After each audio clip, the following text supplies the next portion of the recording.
Okay, for this one, you can use the Pythagorean theorem to solve for x here. So you just do 15 squared plus 11 squared equals x squared. And then when you solve this out, you're going to get x. So that one's done. I'll put the answer there for you. But because you're missing angles, you have to use trig, and always try to use the numbers that they gave you. I'm going to start with z, because once I find z, I can easily find y. So I'm going to use opposite and adjacent. So the tan of z is equal to 15 over 11. That means the tan inverse of 15 over 11 equals z. And then I take my handy dandy calculator, I write what the tan inverse is, and then I get the answer. I'll go ahead and put the answer for you on the answer key. Once I get that, actually let me do it so that we can get the answer. The tan inverse, so I go second, my tan inverse. Make sure you're using the inverse and not the actual tan. So I go tan inverse, whoopsies. Tan inverse, go to tan inverse.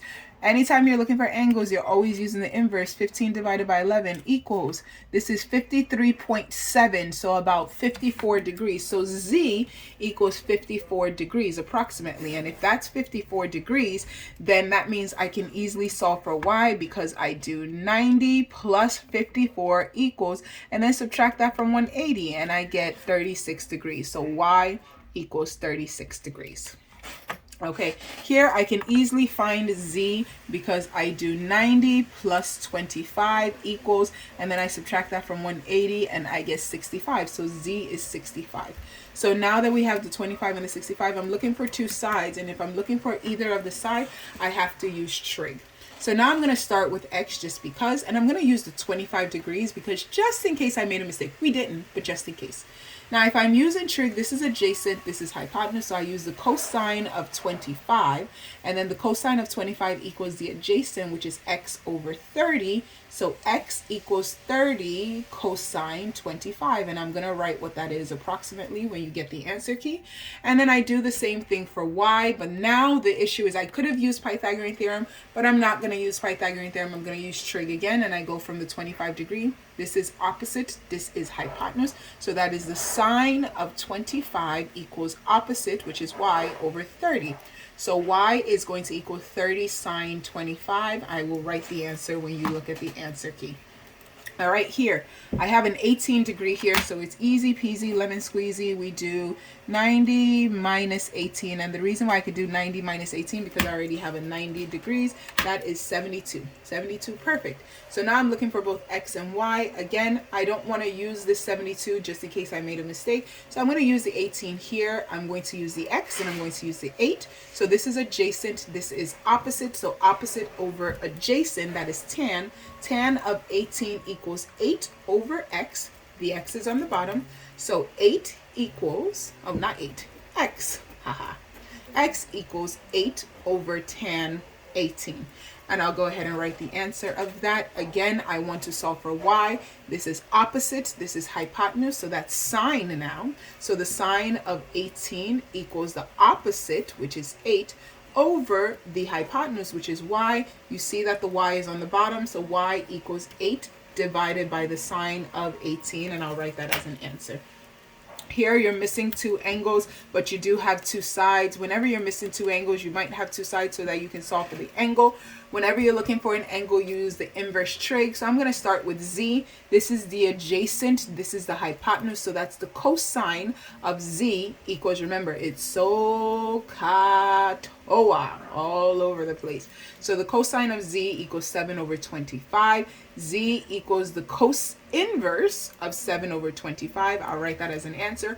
Once we get this right here, we can go ahead and get that right there, and then you use the Pythagorean theorem to solve for x. Look at the answer key and you'll see the answer to that.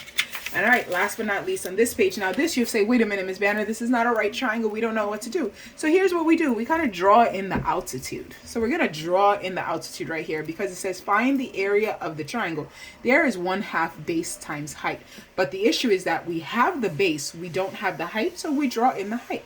Now we can use trig. Do not use this 21 because we don't know how it was split. This could be 1 and this could be 20.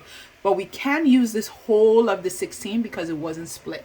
So we say, and this is 16, and we're looking for here, this is the opposite, this is the hypotenuse. So the sine of 33 equals opposite, which is x, over 16. So then we have x equals 16 sine 33. We take our handy dandy calculator. We find out what 16 sine 33 is equals, and because it's a side, we do 2 decimal places, 8.71. And then we go ahead and do 1/2 of the base, which is 21, times the height, which is 8.71. So I'm going to do 21 times 8.71 first, times 21 equals, and then I'm just going to divide that by 2. So the area is equal to 91 point about 5 or so.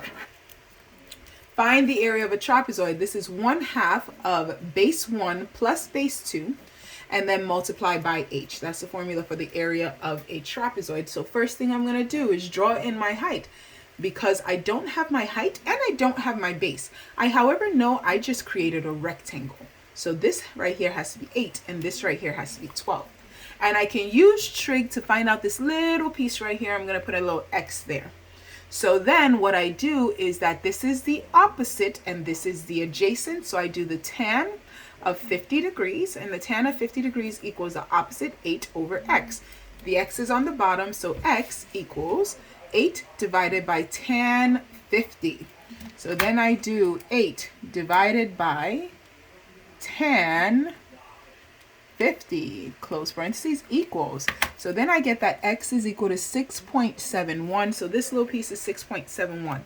So now I plug it all in. It is 1/2 times base 1. So I'm going to add 6.71 plus 12. And that is 18.71. So 18.71 plus 12. And times the height. The height is still 8. So times 8. So then I add those two together. So I do 18.71 plus 12. And I get 30.71. So 1/2 of 30.71 times 8. I do 30.71 times 8, and I get 245, and then I divide that by 2, and I get 122.85. So the area is 122.85. And that is your review for the quarterly.